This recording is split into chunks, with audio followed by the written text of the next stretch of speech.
back like we never left. It's Double Move Sports. As always, I'm Stef Albiero. I'm here with the fantasy phenom, my partner in crime in this fantasy game, Alex Lott, the man himself. And Alex, I feel like this is the first time we've come out of our basement after analyzing, overanalyzing, and analyzing again these rookies since the draft. Recording here on May 2nd, 2022. Days after the NFL draft has come to a conclusion. We're here to talk rookies for our dynasty leagues. A lot has happened. There's going to be some hot takes in this episode. And if you're here listening to us today, the reason you're listening to us isn't because you want to hear the same chalk options that you've heard from everyone else. You want to hear the hot takes. You want to hear the spice. You want to find the differences in the market. How do we beat the market so we can beat people and win leagues? But Alex, you ready to get into what was a crazy, somewhat disappointing NFL draft with these rookies? Yeah, there's a lot to process. We've been, texting nonstop throughout the draft, and you've been doing those awesome Discord live streams as well. So quick plug for the Discord. If you're not in there, it's in the link below. We're breaking down rosters, talking rookie drafts, talking dynasty trades, even starting up leagues. There's another one about to start here in the coming days. But this is the first time you and I have actually spoken about this draft, and we're both still really processing what happened. There's so much that has moved since we had our pre-draft rankings. That's what we said. The draft and the draft capital is going to be more important this year than it feels like ever, especially because there's no consensus with some of these running backs, some of these quarterbacks, even receivers as well. And there's just a lot to break down. Most of it is disappointing. There's some highlights as well. I think, one of the highlights from this draft that we probably won't get into as much today, we'll do it in a separate video. Plenty of dart throw options at the running back position on day 3. A lot of guys in round 4, round 5, even round 6. We didn't get the volume of running backs in that way last year. So a lot to break down. We're just going to have conversations about some of these different players, talk about our biggest risers, our biggest fallers, some of our favorites, and some of the places where we definitely stand out from some of the consensus rankings and the consensus takes that are happening out there. So let's take it from the top. 101. We're assuming Superflex, tight end premium rankings here, which doesn't really matter whether we're talking Superflex or single QB for most of these players. No, because we saw the quarterback class buster out in the draft in the worst way. The hit rate for second and third round guys is abysmal, and we're seeing that right now with Davis Mills. Davis Mills came out, third round rookie, had a great season, and people are still not in on him. You can't move him for anything. Maybe a second round pick at best for a QB needy team that's desperate in a win now situation. Other than that, it's not going to happen. So 101's Breece Hall. Still, now, forever, for the 2022 class. He is the chalk option, and I actually love the landing spot for the Jets because it's clear-cut. Okay, it's not like he's stuck behind, like in the case of Rachaad White, a Leonard Fournette who's under contract for a couple more years, who seems to be a 3-down workhorse. He's not stuck behind, in the case of Brian Robinson, Antonio Gibson, another young, ascending, upside running back that can get it done in all phases. Breece Hall goes in, and it's kind of funny when you look at the Michael Carter situation. Michael Carter is actually scaring me from a lot of these 4th, 5th, 6th round running backs, saying, look, even if they get drafted and the team likes them and it's an open backfield and they flash in their rookie year, there is no guarantee. There is no safety at all. And we even saw Tyrion Davis-Price get drafted by the San Francisco 49ers, hurting a lot of the Elijah Mitchell shares that are out there. But with Breece, we got answers that we needed as far as his landing spot. And I know for a lot of people, the Jets, the Jets are terrible. Zach Wilson sucks. I agree with that. But Breece Hall is going to be a 3-down workhorse in New York. And even if Michael Carter is this 3rd-down scat back or breather back like a Gio Bernard, okay, it is what it is. We still love Breece Hall. This is still a guy that is going to be top 12 in our dynasty rankings right now. The RB1 for the Jets. Lock it in. It's simple, and I've seen some people, most people are still on board, but I've seen some people the Jets, does Breece move off the 101? Who's the 101? It's like, no, stop it. It's still Breece Hall. We say it's talent, it's landing spot, and it's draft capital. And the landing spot and draft capital, I kind of group together because it all happens at once. I think this is fantastic for Breece Hall. You mentioned it. He's not stuck behind some veteran back who's a clear workhorse. Like Michael Carter's going to get phased out real quick to be the clear number 2. And on top of that, the 4th pick of the 2nd round, pick 36, really that Jonathan Taylor draft capital. Again, you're going to hear this all the time, but imagine fading Jonathan Taylor because he was in a committee with Marlon Mack and Nyheim Hines, you really missed out. So again, not exactly drawing that comp from Breece Hall to Jonathan Taylor, but Breece is the ultimate running back profile. I mean, the measurables are fantastic, the analytics are fantastic, and the college production in the tape is fantastic. Now he checks the box in terms of the draft capital, and he's in a backfield where I think he could take over as a workhorse, like 3-down type back sooner rather than later. Because Michael Carter doesn't scare me at all. Michael Carter is a fine player, but he's one of those guys that could be a career backup, a Giovanni Bernard type guy. So Breece is still the 101. It's easy.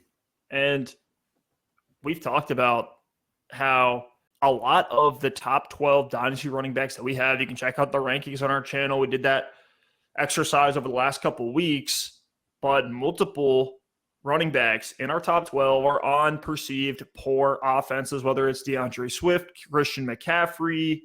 Joe Mixon was a guy for a long time that was in a perceived horrible offense, and now, and we saw in the span of 2 years, it flip-flopped to the complete opposite, where now they're this loaded offensive line, Super Bowl offense, stud. So we can't overreact to these landing spots either. And so the fact that Breece got the draft capital is really all we needed. The landing spot didn't matter. But a landing spot that is causing me some concern, I'm not going to move him off the 102, but it's causing some concern, especially for his rookie year, is Kenneth Walker. Our consensus 102 right now lands with Seattle in the second round. Love the draft capital in and of itself. Taken at the 209, just 5 spots behind Breece Hall. But I don't know what the Seahawks were doing with this pick. They don't need a running back. Like, I know they need a running back, but their roster needs a lot more elsewhere. Why are you investing a second-round high-end draft capital into a running back who doesn't get it done in the passing game? This just tells me that Pete Carroll wants to continue to run the ball up the middle between the tackles. This is the heir apparent to Chris Carson with Kenneth Walker here, where at most we're looking at a 50-target season, and even that is his absolute ceiling. What are your thoughts here? What was your initial reaction when you saw Kenneth Walker to Seattle? I actually liked it okay. I think for me, again, I kind of balance landing spot and draft capital together because they happen simultaneously. So you're right. In terms of the draft capital, early second round, fantastic. Seattle, it worries me because, again, terrible offense, terrible offensive line. But we said that about Breece Hall, and we still like him. So, like, for Kenneth Walker, I like that there is a clear path to relevance right away. Like, this tells me Chris Carson probably is done. Like, he might never play another snap in the NFL. Yeah. They might know something that we don't. And Rashad Penny doesn't scare me. I know he had the incredible run at the end of last season, but even if this starts out as a 1-2 punch, we've seen from Rashad Penny time and time again, he's really struggled to stay healthy. He's really struggled to stay on the field. So I think Kenneth Walker coming in is actually a decent landing spot, just because while the offense might be bad, I think he is going to have a clear path to getting on the field, and he could see a solid 200 carry season in 2022, and I wouldn't be surprised at all. So the concern is that in Seattle, without the really receiving prowess, you wonder what the touchdown upside is, and you're like, could this just be one of these first and second down bangers who comes in and splits time with Rashad Penny, doesn't get the high-value touchdowns, doesn't get the high-volume receiving work? But we have to remember, these situations can change quickly. Imagine if Seattle is terrible this season, they bring in a top option in the draft next year or are able to secure a quarterback next year.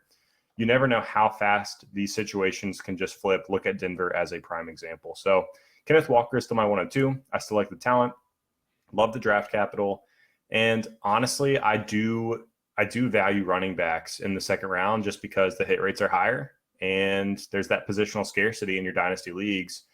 There's tons of receivers out there, especially this year, and these running backs are really hard to come by, so that's why Kenneth Walker's my 102.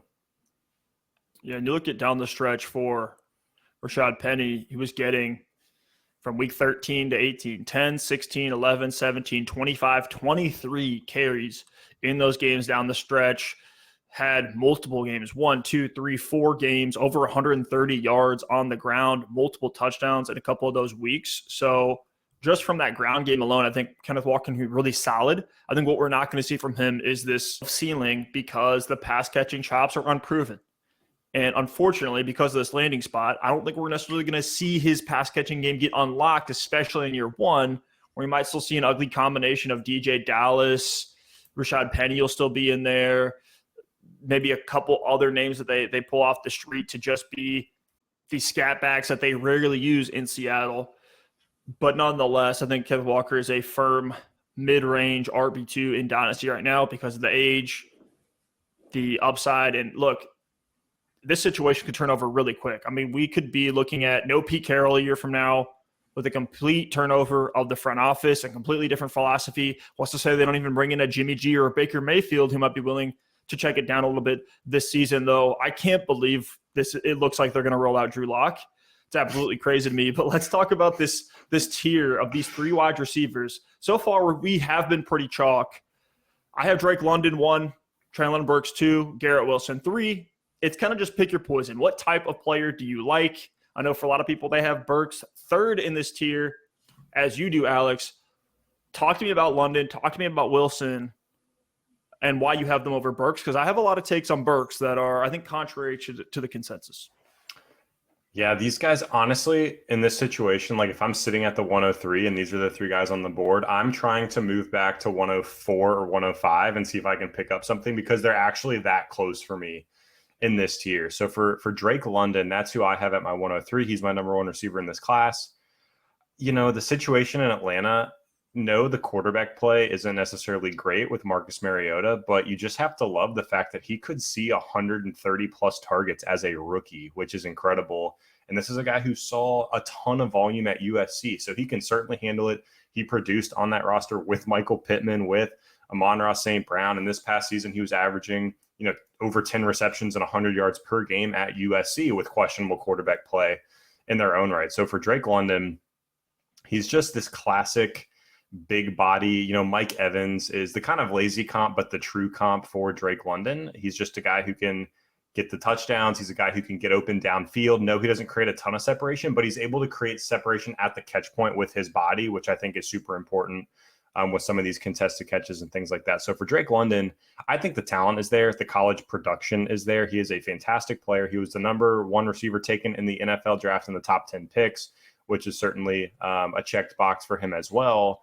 And I love it right from the jump because he could come in as a rookie and be forced to make an immediate impact. And that's going to do nothing but exponentially, enhance and quicken his development at the NFL level. If you get these rookies that come in, they see close to 100 targets, it's great. But if you see a guy who can come in and see 130, 140, even if he's less efficient, the more targets you're seeing, it's the more reps that you're getting in games and the more value that's going to create for you down the line. So for Drake London, I expect it to be a fairly inefficient season as a rookie. But from a volume perspective alone, I think they drafted him to be the true number 1. I expect Calvin Ridley to be gone in 2023. And if they do increase that quarterback efficiency, whether Mariota is better than we think, whether it's Desmond Ridder who they brought in, or whether they have someone else in 2023, the quarterback position can only go up for Atlanta. I think we could very much see a T. Higgins type path for Drake London. The one question mark we have for Drake London is the measurables because he was hurt. He didn't do the combine, didn't do the testing. It didn't matter. The NFL told us they were all in on him. With Atlanta going London at the 108, ahead of Wilson, ahead of Burks, ahead of a lot of other options in a deep wide receiver class. They started a receiver run right after that where we had a bunch of guys go in the first round. But for London, we could see, like T. Higgins' first year, where it was a rookie in Joe Burrow who didn't play the whole season. Then he had Ryan Finley and Brandon Allen throwing the ball to him, 108 targets, caught 67 of those for 908 yards, had 6 receiving touchdowns. I think that's the type of season we could see here for Drake London. And he has the name equity. He has the draft capital. He has the hype where even if he comes in and has just a mediocre, let's say 800 receiving yard type season as a rookie, the dynasty stock will still be there for Drake London. So that's why he is that 1 for me in this class. He profiles as the true outside X. All he has to compete with as of right now is Kyle Pitts, who plays tight end, and then Calvin Ridley, who might come back next year, who's going to be pretty old, on the decline. Who knows how spry he'll be after a year not playing football, and who knows if he'll even be in Atlanta at that time as well. And then you love the fact that we're looking at an Atlanta team that's pretty clearly going to have early draft capital next year, where they could bring in a Stroud, a Young, an Anderson, a Levis, one of these solid first-round rookie quarterbacks that could just change the narrative on London completely. So Garrett Wilson is your 104, my 105, very similar to London. But I think that what caps the ceiling is the fact that he's tethered to Zach Wilson, seemingly for the next couple of seasons, because they invested that 102 in Wilson. right? We have this get out of jail free card with Drake London where, hey, we can get turnover at the quarterback spot. Now he's saved. Maybe they bring in a stud free agent and they start to in their minds, right, in Atlanta, think that they can contend. That would change a lot for a team that's been historically pass heavy with Arthur Smith. The run game, it's Tyler Algier, Cordarrelle Patterson, and not much else. They just cut Mike Davis today, and we'll talk about Algier and all the other running backs later on.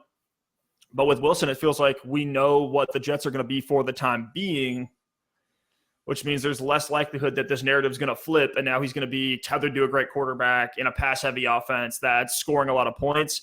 I think the Jets are probably 2 or 3 years away after coming out of the draft with some pretty studly pieces. Yeah, it's tough for Garrett Wilson because genuinely, he was my one going into the draft. I think, the fact that London went, but I mean, it's 2 picks apart, but the fact that Atlanta said, hey, we're going to get our guy and we're choosing Drake London, like they saw that in him. I respect that. So that means something to me. And I do think going into a situation in Atlanta with the potential for that quarterback turnover, with a clear, road to 130, 140 targets really fast is enough for me to move London ahead of Wilson. But for Garrett Wilson, I love the talent, but you're right. In New York, that's enough for me to move him just slightly behind Drake London. I think in this class, he's one of those players who could be one of these electric 1,500-yard receivers one day. Like, I think he does have that level of upside. You just wonder about the efficiency in New York. I will say, even if it is an inefficient offense, you have a New York Jets team that's likely going to be trailing in a lot of games. The defense isn't necessarily incredible, even though they did bring in Sauce Gardner and some other really solid pieces on the defensive side of the ball. But with Garrett Wilson, I mean, last year, if you look at the New York Jets, they threw it over 600 times. So there's going to be some volume in this offense, even if it's from Zach Wilson and it's not very good. You still have Corey Davis lingering there. You have Elijah Moore.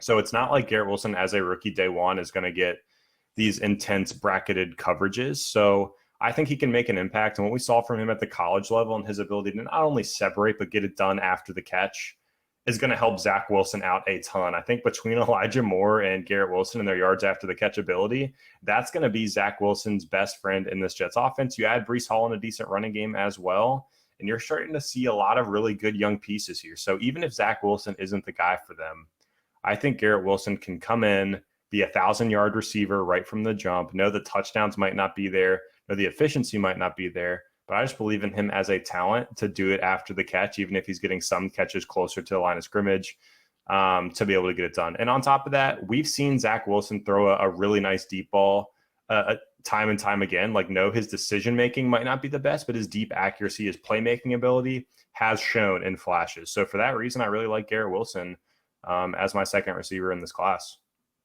Yeah, and I think his ceiling, just like London, is 130 targets year possible, one. Yeah. Again, as his ceiling, I think a reasonable outcome for him is Calvin Ridley's rookie year in 2018. Had 92 targets, caught 64 of them for 821 yards, 10 receiving touchdowns. Maybe move some of the touchdowns into the yardage total for Wilson, but another guy who has the capital, has the name value behind him. Even if he doesn't melt faces in year one, he's still going to have plenty of value there. And now let's talk about Treylon Burks, because I'm seeing him as the third name for a lot of people. I was really debating between London and Burks at this top spot. I ended up going London. It seems like I'm wavering back and forth by the day, because I think Burks, you know what you have in him. And I know people are going to call out Burks' reception perception for Matt Harmon. People said the same thing about DK Metcalf. People are going to say, well, he's not as good as A.J. Brown. Okay, that's fine. He doesn't need to be A.J. Brown, who's a top 12 dynasty wide receiver right now, even in Philly, for him to recoup on that value in the first half of the first round. That is a ceiling outcome, and I am not expecting Treylon Burks to put up the A.J. Brown ridiculous rookie season where he only caught 52 balls but had over 1,000 receiving yards and 8 touchdowns. That efficiency is going to go unmatched. So if we're expecting that A.J. Brown rookie year for Treylon Burks, I think that's silly. But these guys are almost the exact same player. Tennessee told us by moving off A.J. Brown and replacing him with Treylon Burks that they were worried about A.J. Brown. Maybe it was the health with some of the knee issues that he's had. Maybe it's just they didn't want to pay him in a year or two from now. So they went ahead and said, look, let's just grab a guy who's the one-for-one replacement. And the fact that they really didn't bring in a ton of other guys, I know that they brought in Kyle Phillips in one of the later rounds. I actually like him as a deep sleeper in this class to be the 3 in Tennessee. But this is a clear number one situation. And even if you don't love the talent on Burks, the fact that he was dominant in the SEC, early declare, got the first-round draft capital, a whole round higher than A.J. Brown, who also is coming out of the SEC, also early declare, also to be the number one in Tennessee. Like, we're seeing that same thing from Burks. So even if you don't like Burks, you could draft him, let him be this essentially last man standing in the Tennessee passing game, get some balls from Ryan Tannehill, and move off of him from there, because I think people are going to be obsessed with the size and speed. But the size is what appeals to me, not only from the A.J. Brown comps, but also from the standpoint of we know what Burks is going to do in this offense. This is a guy that also played on special teams. We know he's going to be used downfield. We know he can make plays on his own. He can create yards after the catch. There's just a lot to like about Burks. I'm not overreacting to him being in a horrible college offense where they had to use him as a screen man because the quarterback play wasn't good enough to get him the ball 15, 20 yards downfield. I think he has that capability in him. I'm not going to overreact to some of the college route running on an anemic SEC offense playing some of the best defenders, because we saw Treylon Burks still find a way to get it done time and time again. It's just crazy to me how some people are fading Burks. I don't debate you too hard if you have him at the 105 because it's still tier one. We're splitting hairs here, but I like Burks a lot, and I do have him over Wilson right now.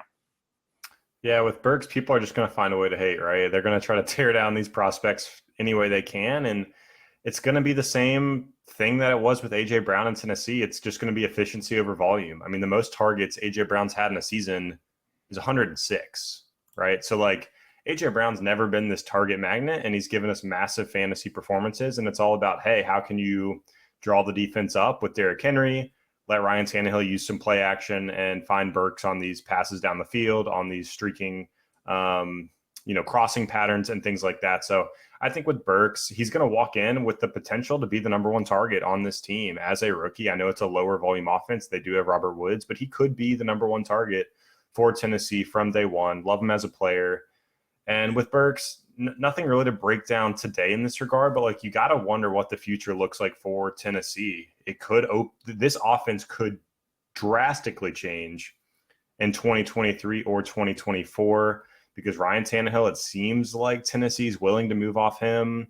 Derrick Henry's getting a little bit older, and the second Derrick Henry is not getting the workload, 350 carries, this offense is going to totally shift. The identity is going to shift. They drafted Malik Willis. Who knows if he's going to be the guy? So the second that this Tannehill, Derrick Henry power run offense is gone, this offense could open up with Malik Willis or somebody else in the future. So for Treylon Burks, again, go with the talent, go with the hope that he can be this A.J. Brown type efficient receiver as a rookie, maybe in year two. But projecting forward, he could end up in a situation that's much, much better and much more voluminous, there's your word of the day, than he's in right now. So moving to our 106, we're still pretty in lockstep here. Kenny Pickett for both of us ahead of the Olave, Jameson Williams, Jahan Dotson, Skyy Moore tier of receivers. And for Kenny Pickett, I asked this question in our live stream in the Discord. I said, who do you all think is a better player for real life football, Mac Jones or Kenny Pickett? And everyone without question just said Mac Jones immediately. There was no question. How excited does it get you for fantasy? Not really, but it's a super flex league. Who knows, right? We're so bad at evaluating these quarterbacks. I don't like Kenny Pickett that much, but that's the same thing we said about some guys like Justin Herbert in the past. So we have to take the upside because of the value of the quarterback in super flex. The fact that Kenny Pickett's coming into a solid, stable situation with great weapons around him. The O-line isn't great, but Pickett himself isn't just a statue in the pocket, quite like Mac Jones. He can be a little bit more mobile than a Mac Jones. But what we love to see is that this isn't a brutal situation like a Trevor Lawrence, like a Justin Fields. We're brought into where from day one, it was no time to throw, horrible weapons, egregious coaching in all aspects, from the front office to the head coach to the way the offense was designed, the plays that we're calling. At least we know with Pickett, we get some stability there and they can help him develop. Alex, I'm curious what you'd say right now, fantasy football. Who would you rather have, Kenny Pickett or Mac Jones? I'd rather have Mac Jones right now, just because we've seen a little more. The college production was better. Let me stop you right there. So that, to me, is the antithesis of this whole class, where all of these guys should be going 5 slots later than they are. We're seeing in a class last year, we had all these running backs at the top. You weren't going to draft a Drake London until 105, 106, 107, where we saw Jamar Chase go in some drafts. Same thing with Kenny Pickett and Mac Jones. Mac Jones is going back in the first. Now in this draft, Kenny Pickett's our best option at the 106. And then it's a bunch of receivers that you typically take in the early half of the second round, where you're looking at a Pickens, you're looking at a Olave, a Dotson, Skyy Moore in that early second round. But this year, because of the lack of high-end talent at running back and the quarterback class busting out in the draft, we're having to take Kenny Pickett at the 106. It sucks if you invested heavily in this class, in my opinion. I think, to be fair, though, like last year, I remember in our big league together, Steph, I got Mac Jones at the 111. And it was like, of course, you know, if Kenny Pickett was in last year's class, he's probably going at the 112, maybe even early second round. We got to remember with Mac Jones, yes, his value has increased right now, but it's because he just had a tremendous rookie season. Like going into last year, people were down on Mac Jones. People didn't believe in Mac Jones. Cam Newton was still there. Like a lot changed for him. And with Kenny Pickett, yes, Trubisky is still there. I'd be shocked if Kenny Pickett wasn't starting by like week 4. So for me, you just have to look at the situation and say with Kenny Pickett, the hope and the reason we have him at 106, yes, positional scarcity, like because he's really the only quarterback with any kind of a long-term security in this draft as a first-round pick. That's why I have him over the Jameson Williams, the Chris Olave, just because if you need a quarterback and there's teams in your league that I'm sure need quarterback, this is the one way to get it, right? So there is value in that. And for Kenny Pickett, you look at the weapons, George Pickens, who they picked up, Deontay Johnson, Chase Claypool, Najee Harris. You're right. They have a great team around them. Mike Tomlin's going to help this guy out. They're a very stable franchise. So for that reason, with Kenny Pickett, like he's my 106 because of that positional scarcity.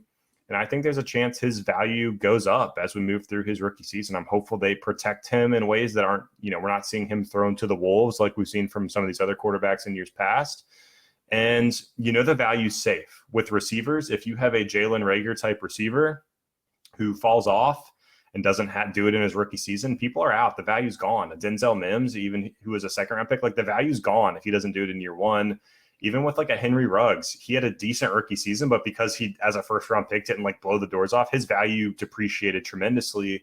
So with guys like Jameson Williams, guys like Chris Olave, I think they're great players. But every year we see these round 1 receivers. We typically will see one buster out or just not live up to expectations in year 1 and year 2 and be a late breakout. And the value tanks with a quarterback, even if you have a rough rookie season. Guys like Zach Wilson, he still holds really strong fantasy value right now, believe it or not. Justin Fields, same deal. Trey Lance, who didn't even play, is going as like a back-end first startup pick. So with the quarterback position, you just have more insulated value built in. So if you don't like what you see as a rookie, you can still probably move him and get good value next year. So that's why I love Kenny Pickett in this spot. So now we get into a tier of solid receivers. Some of them have higher ceilings than others, but I think all these guys have the potential to be a number 1, but are likely going to start their career as number 2s. We'll start this tier with Chris Olave, who I think of similarly now to, and we kind of said this for Garrett Wilson, but I think of the same thing for Olave with Calvin Ridley as a comp, where Garrett Wilson can make more yards after the catch happen than Calvin Ridley will, whereas Olave really cannot. He is more of the downfield burner than a Calvin Ridley per se. Not going to be probably as much as a red zone threat as a Calvin Ridley, but he can get downfield. He can stretch defenses. He can get open. He can create separation. He's just not going to be trucking guys once he has the ball in his hands. I think that's completely fine because you look at where he's at in New Orleans, it's Jameis Winston hopefully airing the ball out like he always does. That's where the most value is going to come from Olave. I don't think it's a horrible landing spot, and the fact that they took him 11th overall in this draft, I think is something that we have to keep in the forefront of our minds when we're talking about Olave, because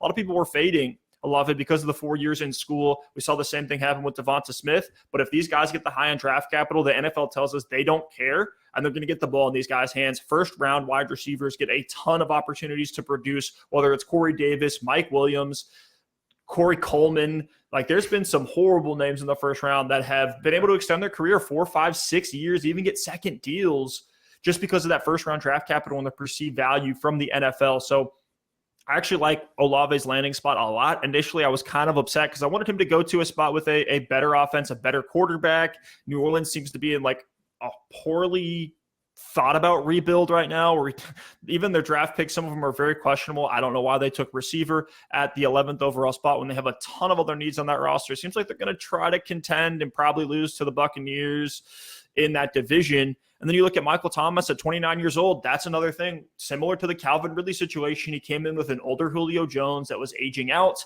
with a quarterback that was willing to air it out. And that's where you have Olave right now, where he can be a solid number 2 in year 1. Who knows if Michael Thomas is even on the team, because they need to get him off their books if they're truly going to execute this rebuild the right way. I don't think they should be thinking of themselves as contenders with Jameis Winston under center. But Alex, what was your initial thought of this Olave pick when you saw it?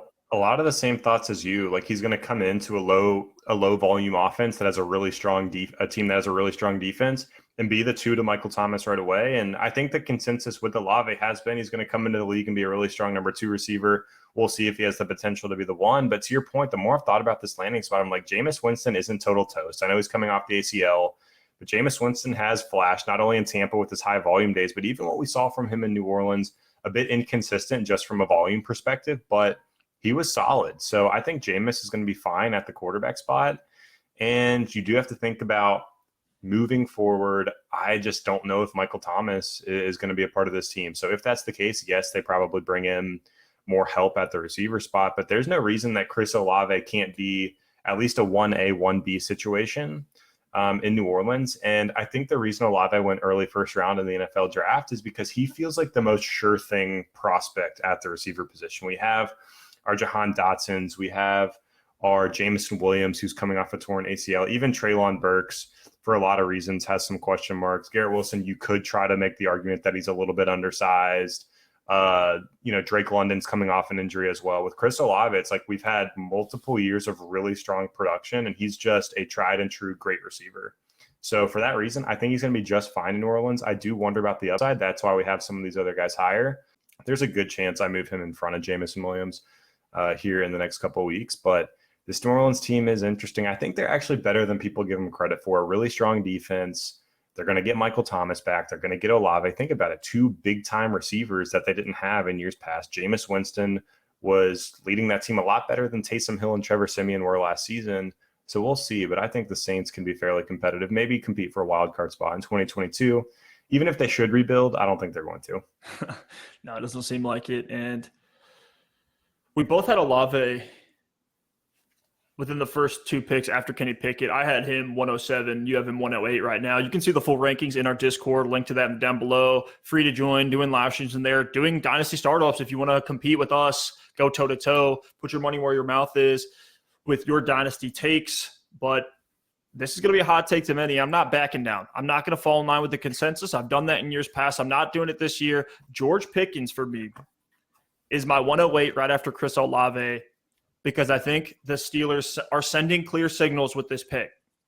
They don't see Claypool as the alpha wide receiver 1 in this offense. He's too boom bust. And we've seen that throughout his fantasy production and his on-the-field production. Juju's out of the offense. They can move Deontay into the slot if they want. They could play more of a versatile combo of receivers where they're moving guys all around the formation now, because I think Pickens' profile is a true outside X, more of that A.J. Green, Devontae Parker, DJ Chark type, tall, lanky receiver who can make plays downfield and isn't necessarily going to be juking anybody other shoes near the line of scrimmage. That's what Claypool is, but a lot of people say this is going to be a convoluted landing spot where Pickens is behind all these guys. I think it's going to happen sooner rather than later that Pickens jumps Claypool on the depth chart. Claypool hasn't shown anything to definitively say that he is the true alpha X. We have seen that from Deontay.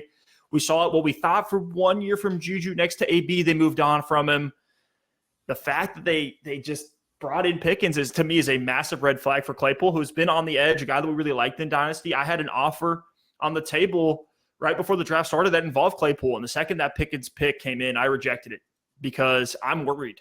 The fact they brought in Pickens, who is a early declare out of the SEC, was a stud when he was healthy and on the field. I know he has some question marks coming up, injury as well. But the fact that he got that second-round draft capital tells me that the medicals check out for Pickens. And for a guy at 6'3", 200 pounds, he runs a 4.47, player profiler has his comp as Jerry Jeudy. I'll take that all day in this tier over the Jahan Dotsons of the world, the Skyy Moores of the world, and the Jameson Williams, just because it's going to take a little bit longer for J-Mo to get fully ramped up coming off of the ACL. They say at best he should be fully healthy for on-play action by October. Reports are saying he's going to try to be ready for camp. If they try to rush him back, I think that's even more of a red flag for him. And if anything, they can have DJ Chark just fill in that hole in Detroit and let Jameson Williams come on board a year from now, kind of like Drake London, where it's like we could see some massive turnover, whether it's with the coaching staff, whether it's with the quarterback, where a year from now, Jameson Williams does have that exciting upside with the offense coming into its own. But for now, I'm putting Pickens over Jameson Williams. It's a hot take for sure, but I can't say I hate it. Pickens is currently my 201. I just think there are a lot of things that need to go his way for that 108 spot that you have to work out, but there is a path, right? There is a path, and Pickens is a player who, if he hadn't gotten hurt, could have been a top 10 pick in this draft. Like, he could have been drafted in front of Garrett Wilson, could have been drafted in front of Treylon Burks. He would have been a first-round pick almost for sure if it weren't for the injury. And with Pickens, it's actually funny because do you know who announced the pick for George Pickens? It was Chase Claypool. He announced the pick of his own future replacement.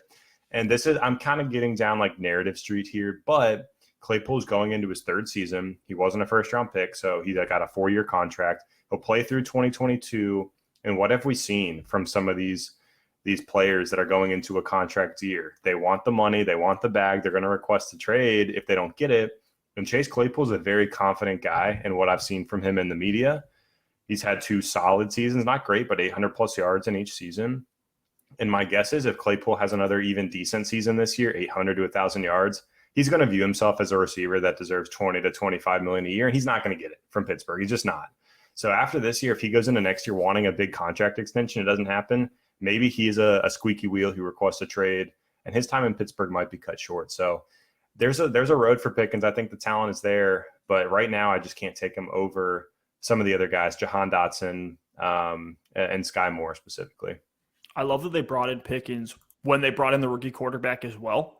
I think it's just sending a lot of signals about Pickens. It has a nice ring to it. Oh, pick to pick. Hopefully they're not throwing picks. Let's talk about Jahan Dotson and Jameson Williams. I kind of already threw some takes out there on J-Mo. I'll see if you have any. But for Dotson, there's another guy that initially you're like, oh, the landing spot kind of stinks. But this is another situation where we could see the quarterback turnover sooner rather than later. Terry McLaurin's entering a contract year. If they don't want to pay Terry McLaurin, this could be Jahan Dotson's receiving game to own with Curtis Samuel as the number 2 or number 3. I think they're going to see what they have in Dotson and then make a decision on McLaurin, which means that there is upside for Dotson to be the number 1 in Washington. Now, who knows how valuable that is? We've seen McLaurin, who's been a stud receiver from the second he stepped on the field, continue to be like a high-end wide receiver 2 ceiling because of how bad the offense is. It's Carson Wentz this year, maybe in a competition with Sam Howell.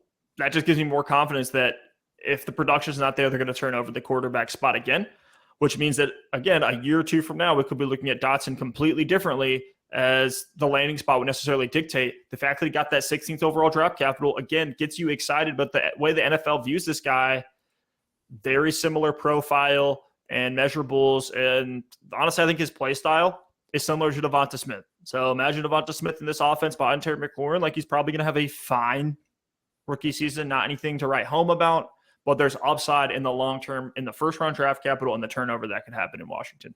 I agree. Yeah, Jahan Dotson, he's like the least sexy prospect of these first round names. It's kind of like, oh, he's good, not great. He doesn't do anything. I think this is what we talked about in our previous rankings and receiver breakdowns. It's like he doesn't have that one trait that's like, oh, Jahan Dotson has the best route running in this class or the best speed in this class or the best agility in this class. He's just good at everything. He's a good football player.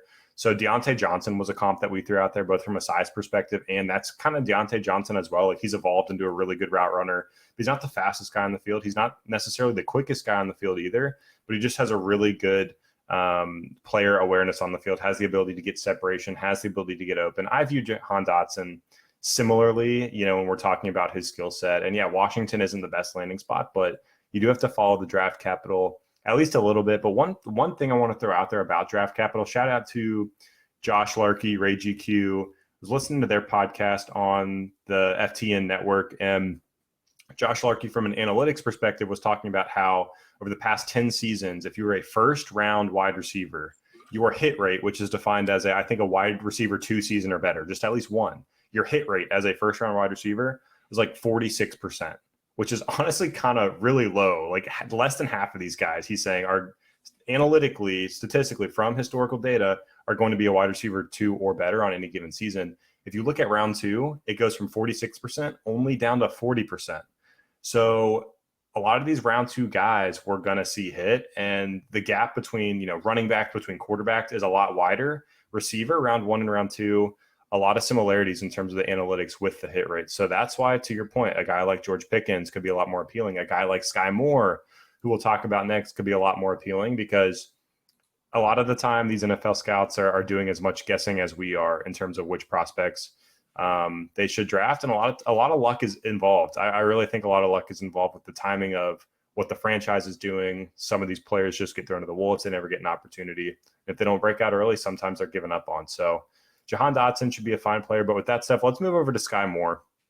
I want to talk Skyy Moore in Kansas City. He's someone that's been rising up draft boards. You were calling me out for not having him over Jahan Dotson. And I'm still thinking about it. I'm thinking about moving Skyy in front of Jahan Dotson, but I'm really bummed. My Colts, 1 pick ahead of where Skyy Moore went to the Chiefs. My Colts picked Alec Pierce, which is a pick I'm fine with. I think Pierce could be okay. But, man, I would have loved to see Skyy Moore in that offense with Michael Pittman.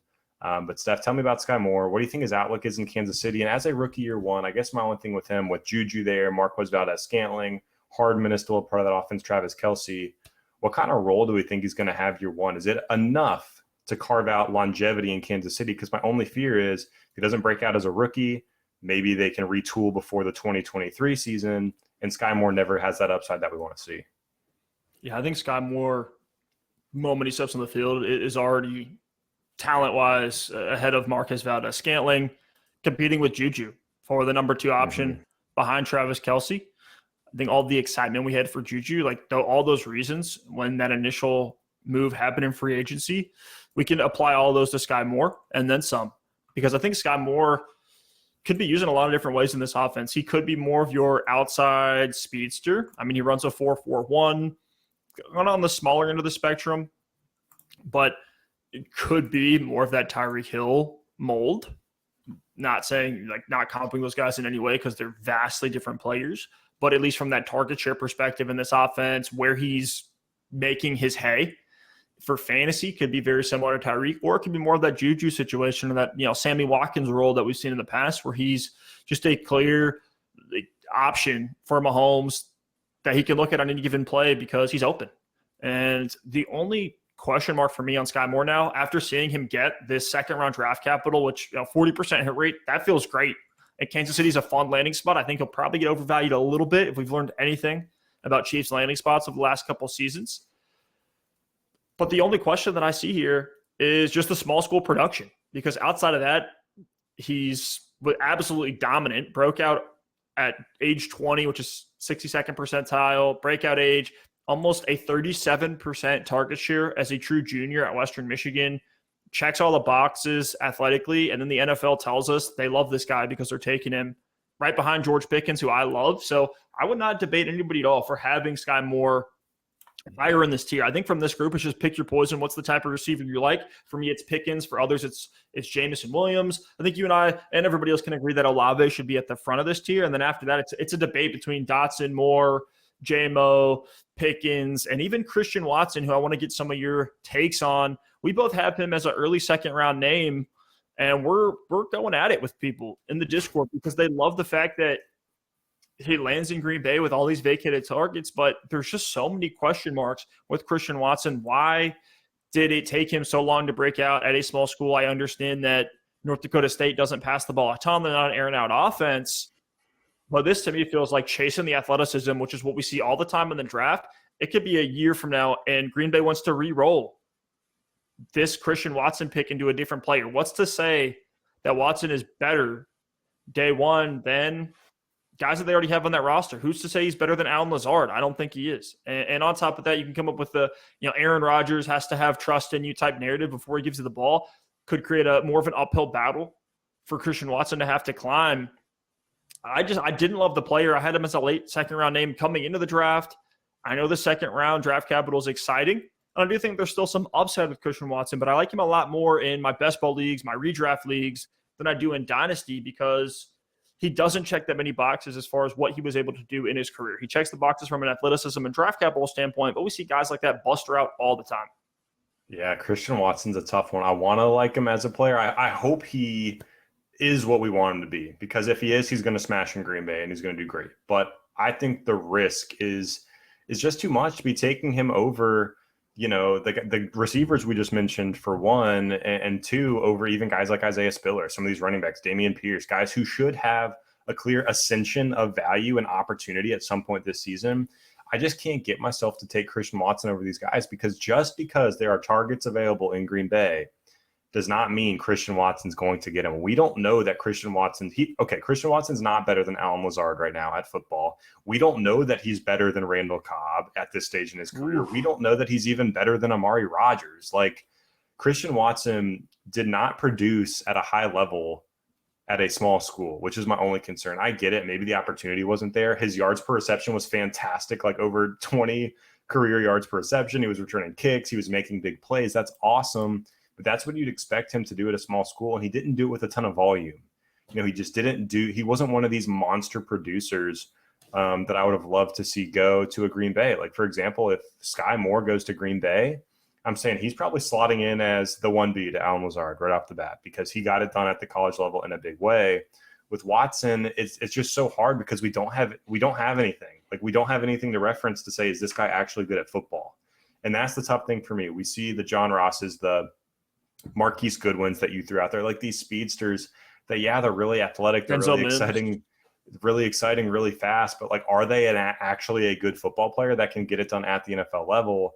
With Christian Watson, again, I hope he is. The athleticism's fun. The draft capital and the landing spot definitely saves him as a mid-second round pick for me right now in my rankings.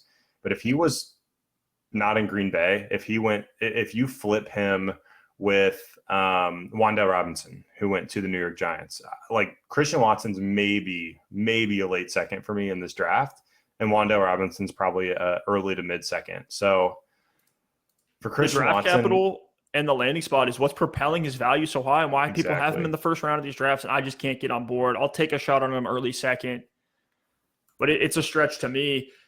I'm having a lot of difficulty wrapping my head around how Green Bay is making these selections. They went Christian Watson and Romeo Doubs in this draft. This was like the two red flag guys that were just like smaller school, like 4-year players. Like, why couldn't they have gone with a Skyy Moore, a George Pickens, and even in the later rounds, some really good names that were still on the board in the 4th round when they took Romeo Doubs at the 427. And we've seen them make questionable decisions with drafting A.J. Dillon earlier than most thought he should have gone, with Jordan Love, the infamous Jordan Love pick. Like, there's just some question marks around what is Green Bay looking at when they're making these decisions. I love to be wrong on Christian Watson, but I have a lot of question marks. And honestly, I've moved Aaron Rodgers down a little bit in my dynasty rankings. I have him outside of the top 12. I have Matt Stafford well over him, Russell Wilson well over him, because I just don't know who he's going to throw the ball to. I guess it's going to be Aaron Jones. I think Aaron Jones is going to have 80 receptions this year. Like, I think Aaron Jones is going to absolutely smash. He's going to be used as a receiver. He's going to be used on screen passes. Hopefully Tunyon is back for them. Lazard is probably going to be the wide receiver 1. Cobb and Amari Rodgers mixing it up in the slot, and maybe Watson on some deep balls. But one thing we know about Aaron Rodgers at this stage in his career, he's not going to put up with guys not knowing where to go on the field. He's not going to put up with this slow learning curve, slow developmental. I mean, you nailed it on the head. Like, why are they picking a developmental prospect when they're in win now mode with Aaron Rodgers and they need a wide receiver? Just doesn't make sense to me. It seems like they're continually planning for the future without Aaron Rodgers, but like, they keep re-signing Aaron Rodgers and he's just still there. It's like it's a lot of contradictory moves that this front office is making. Let's end the first round talk here. You have Jared Cook. You have James Cook at the 111, Isaiah Spiller at the 112. I have Spiller at the 112, Cook a little bit later.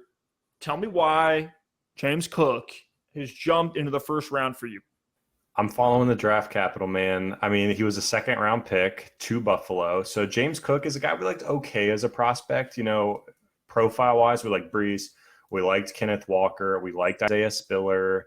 But after that, it was like, okay, maybe James Cook, Zamir White, Dameon Pierce, they're in the mix as this RB4, RB5 in this class. So James Cook, I know he's a scat back. I know he's a little bit undersized. People are going to say his upside is like a Nyheim Hines.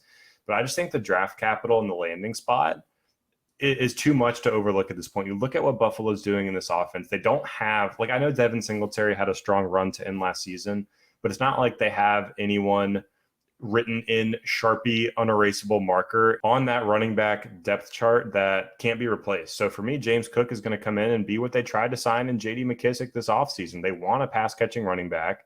They've talked about how they want Josh Allen running less.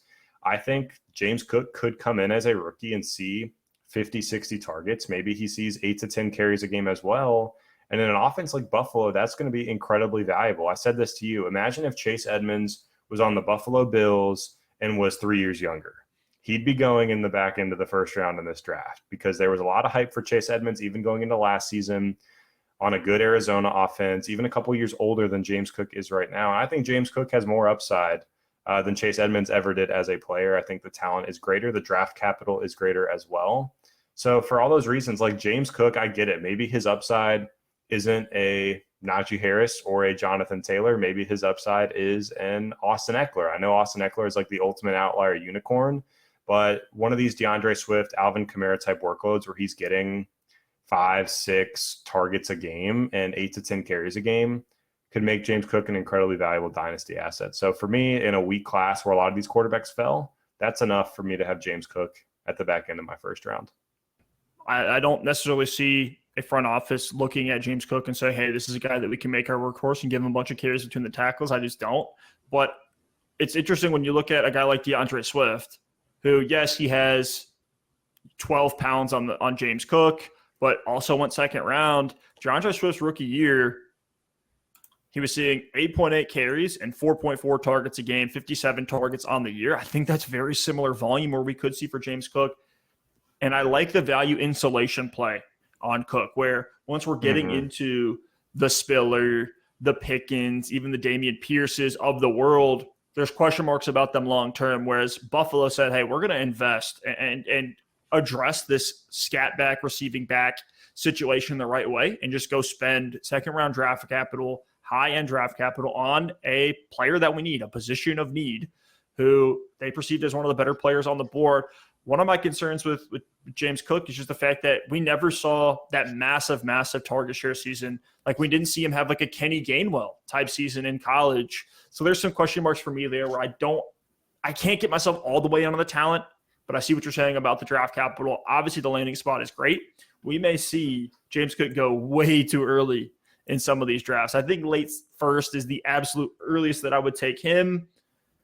Steph, one more thing on James Cook. Devin Singletary is barely over 200 pounds. So, like, Devin Singletary is a 5'7", 200-pounder.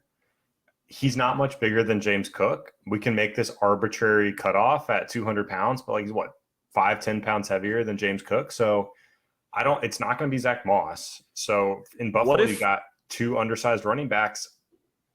Cook could do more than we think he will between. What if Cook is just being stereotyped as a scat back when he's not?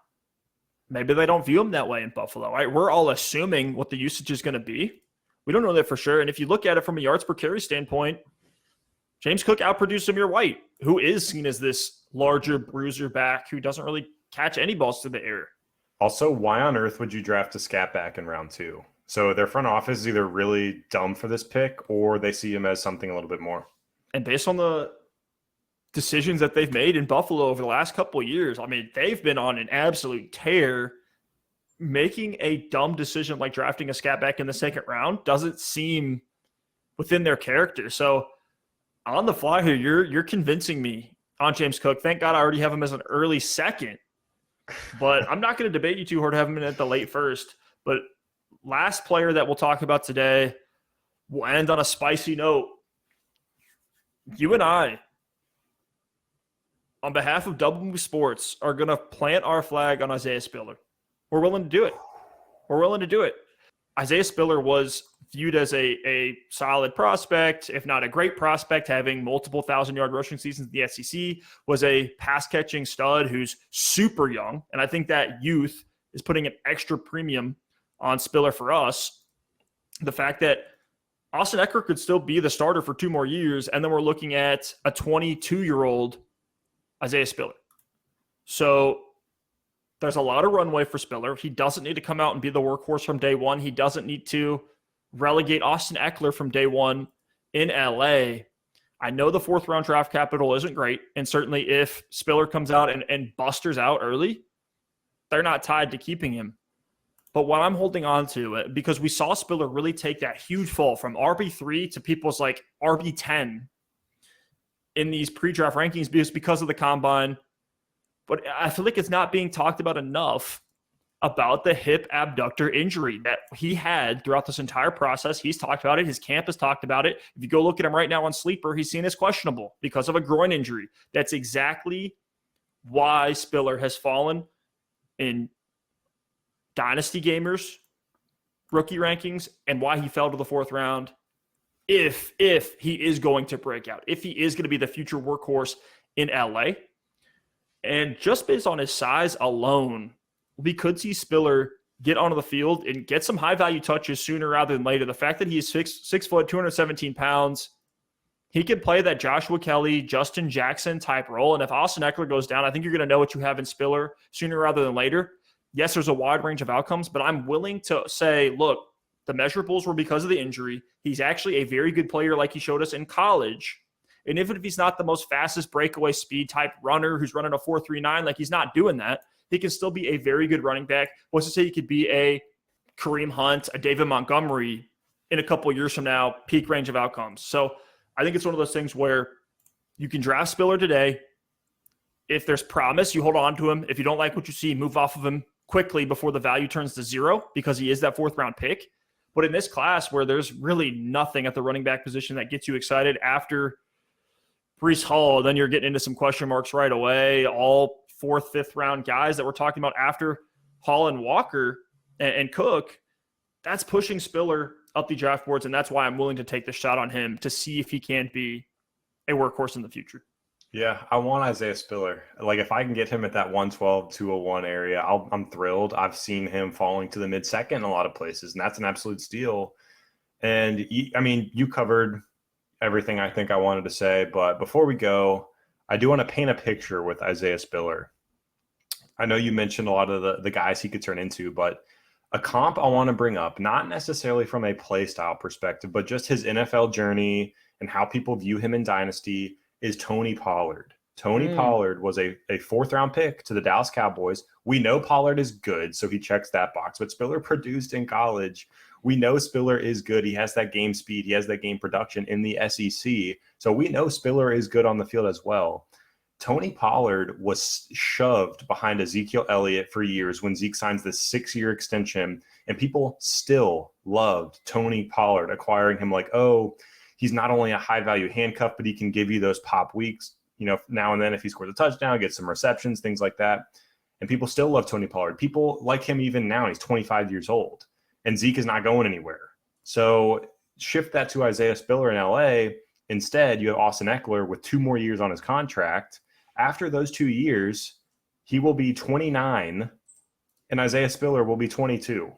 So, you could end up with Isaiah Spiller as this Tony Pollard role. He's going to maybe get 6 to 8 carries a game. Maybe he adds a few receptions as well. If he scores a touchdown, he could provide some deep league value as a backup to Eckler in that Justin Jackson, Josh Kelly role.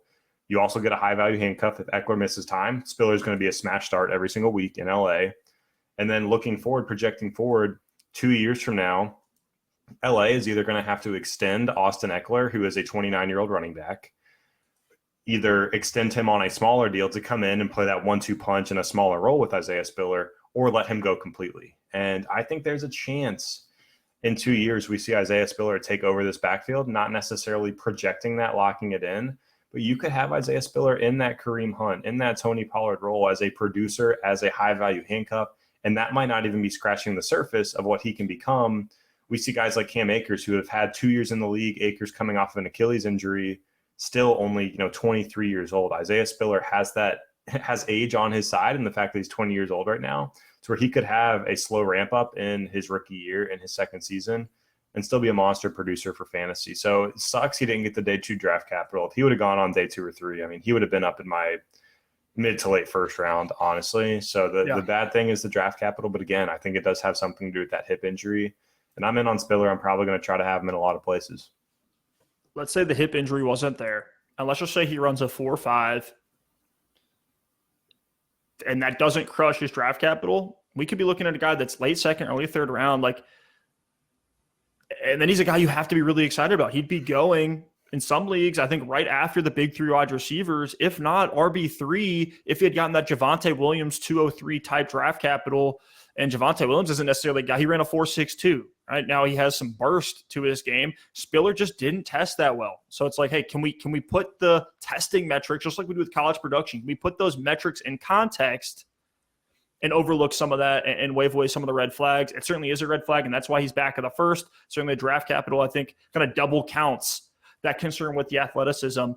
But you can't take away what Isaiah Spiller did as a freshman in the SEC. 946 rushing yards, 10 touchdowns, 29 receptions for 203 yards, 8%, 9%, 9.8% target share, all 3 seasons. This is a guy who profiles to be a 3-down workhorse. So I'm willing to take the gamble on that injury being the reason that he fell so far in this draft. And after that, we're looking at Dameon Pierce, David Bell. A lot of fun names. Some fun names, some upside flyer names, but certainly this class is shaping up to be worse than we thought because of the quarterbacks. One last thing I want to say about, the fun names. I think the guys we just talked about, those are players I'm excited about. Yes, to your point earlier about Kenny Pickett in previous drafts, they probably aren't going to be going late first. Some of the late first in this draft are probably early seconds last year. And things like that. But these are the prospects I'm legitimately really excited about. There's a lot of other fun names as well. But the tough thing about all the guys that are left, or at least most of them, there's some exceptions. I think Dameon Pierce and some others. We'll hit on those guys in future videos. There's guys that I might think are like the 204 that someone else in your league has as like a 3rd-round pick, and vice versa. Guys are going to be taking David Bell in the mid-second. Some guys are going to be taking him mid-third. Guys are going to be taking Dameon Pierce, probably mostly early second, but even Davis Price, he came out of nowhere. Some people are going to see that San Francisco opportunity, take him 201. Some people might not want to take him to the late second round. So it's going to be all over the board. And that's the tough thing. Even your Wanda Robinson, Mechie, some of these guys that got that round 2 draft capital, there is no consensus. So that's going to make it fun. And that's why I think mid to late seconds actually are the way to go, because you could have the 204 end up trading back to the 210, get the guy you wanted anyway, and pick up a future 3rd, or pick up another dart throw in the 3rd round this year. Look for those kind of opportunities as well. It's a weird class, but it's a fun one. 100%. We'll keep breaking out here on the channel. Appreciate y'all listening and watching. If you like what we do here on the show, a like and a sub, greatly appreciated. We'll see y'all next time. Peace.